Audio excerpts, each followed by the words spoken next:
Hello again, and welcome back to Pause Mode. So I'm not going to lie, I totally did not plan the featured console's appearance to be tied to the 50th episode of Pause Mode, but here we are.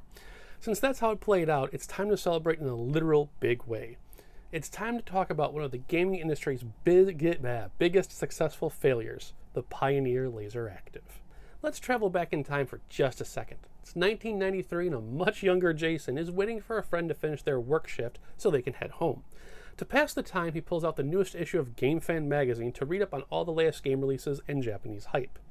Buried in the back other stuff news section is a small, tiny snippet with a nifty looking screenshot with some hardware he's never seen before. It turns out that this something is called a Laser Active, a Laserdisc player that will also play Sega Genesis and TurboGrafx-16 games with the appropriate accessories. Holy crap, that's fantastic, he thinks. And then, rereading the 4-sentence article, finally catches on to the asking price. $900 just for the Laser Active. The Sega and the TurboGrafx packs were available separately for $400 each. Meaning, if I wanted the absolute full experience, it was going to be $1,700 to buy in, and that was before the other accessories, which we'll get to later. The Laser Active is the brainchild of Pioneer, who were one of the biggest supporters of the early Laserdisc format, buying in a majority stake in the technology. Pioneer was a massive player in the electronics field back then, and this was to essentially be their foothold into the gaming industry. The plan was simple: offer the ultimate all-in-one package under one roof, and the consumers will follow. A brilliant idea, a lofty goal, and a future that was brought to its knees by the price tag, and the price tag alone. Before we dive into that sad tale, let's get a better look at the system. Now, to fully appreciate the size of the machine, I'll give you a sort of context in a second, but I just wanted to talk about the actual hardware. Obviously, you've got the CD drive door, the Laserdisc door. The system actually has two separate buttons, so if you wanted to just eject, say, a Sega CD or a TurboGrafx CD game, just this little guy would open up, and then for one of the Laserdiscs or LD games, the whole tray would slide out. Obviously, power button, eject. This little button here, besides being in a weird place, is the actual eject button for the pack. So once the system was turned off, you would press this guy and you would pull out the Sega pack or the NEC pack or the karaoke pack to swap your things. Good old reset button in the middle. You've got different little adjustment things here. Now, as far as the size goes, to put this in perspective for the people who have never seen one in person, that's a PlayStation. This thing is just absolutely mammoth, and to give you a better perspective, we're going to quickly change camera angles for a second.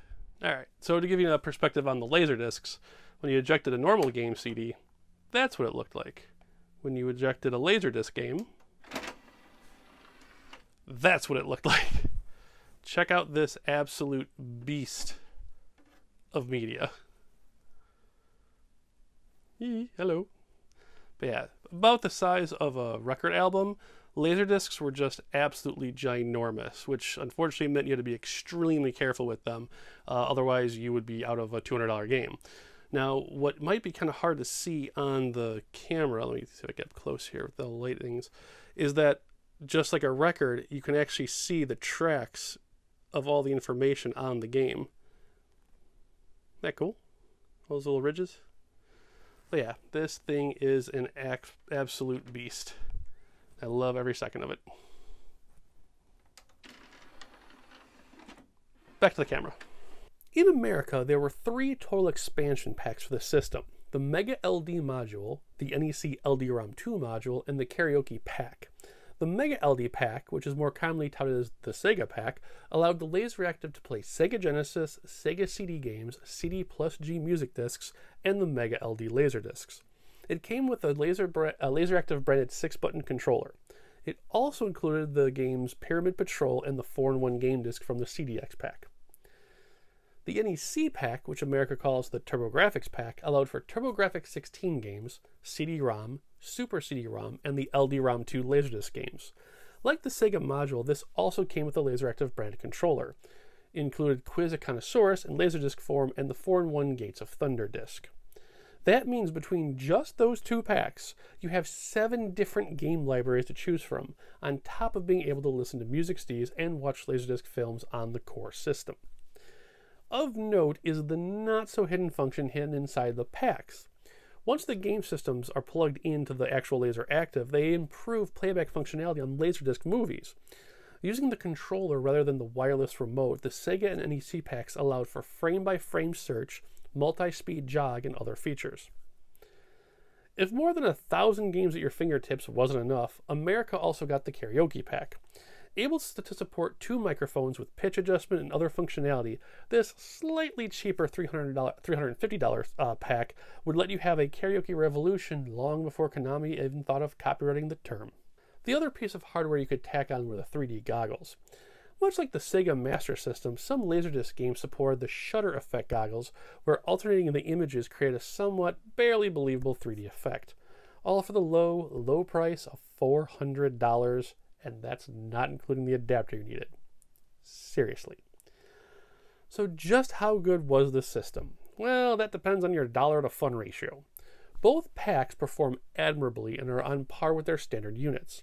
Despite the enormous physical footprint of the system, having everything in one unit meant you only had one set of AV cables and one power cord, a stark comparison to the alternative 2 cords and 3 power adapters, 4 if you wanted a 32X hooked up to your Sega CD combo. The expansion packs were treated like the games themselves, so Pioneer provided dust covers for the connector pins, allowing for slightly safer storage while you were using another expansion. Laserdisc movies were amazingly high quality for the time, providing TV quality broadcast images with anywhere from a half hour to an hour's worth of footage allowed per side. Sure, you had to get up and flip it to the other side or flip it to the other side and then swap out to a different disc based on the movie length, but that's just a small price to pay for amazing high quality visuals. So what was the downfall of the LaserActive? Price, with some other minor quibbles.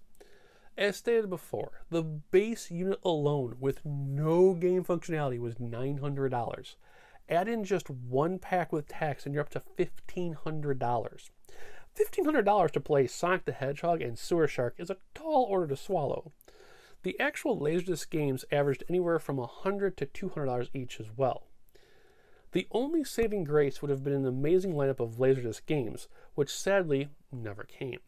While I'll save game-specific reviews for their own episodes, the Laserdisc library as a whole was a complete and utter fiasco. While there are some bright stars within the 18 games like Blue Chicago Blues, Manhattan Requiem, and Try It Stone, there are a lot of edutainment software or simple shooting games, or if you're going for a Japanese library, a lot of softcore porn. One of the funniest ironies falls on Rocket Coaster, a racing game that uses the FMV footage as the track, meaning that your gas pedal is literally the fast forward button. To make matters worse, the absolute most obvious library of games that could have been made for the system never surfaced. Don Bluth's arcade collection like Dragon's Lair and Space Ace, among a dozen other Laserdisc arcade games, never surfaced. There's also the missed opportunities of remastered Sega CD and Turbo CD games like an LD quality port of Night Trap or even Sewer Shark. Assuming one can chalk up the blunders to not enough user base to warrant the research conversion of these ports, that failure to capture said libraries was the icing on the oversized cake. Now, if you're looking to collect the LaserActive, you'll need to brace yourself for some several realities. In modern times, most of the hardware has jumped back up to its original asking price. Only the Sega pack, due to its much larger manufacturing quantities, remains in the affordable price range. Games like Blue Chicago Blues can command up to $300 by itself, which is a cost you have to add on to the fact of having to spend another $1,000 just to play it. Above all else, it's the sad reality of time that's caught up with the manufacturing process. The packs, along with various TurboGrafx hardware, are notorious for extremely cheap capacitors and other parts. The caps will fail or have already failed, leak, or worse, damage the motherboard and surrounding chipsets and resistors.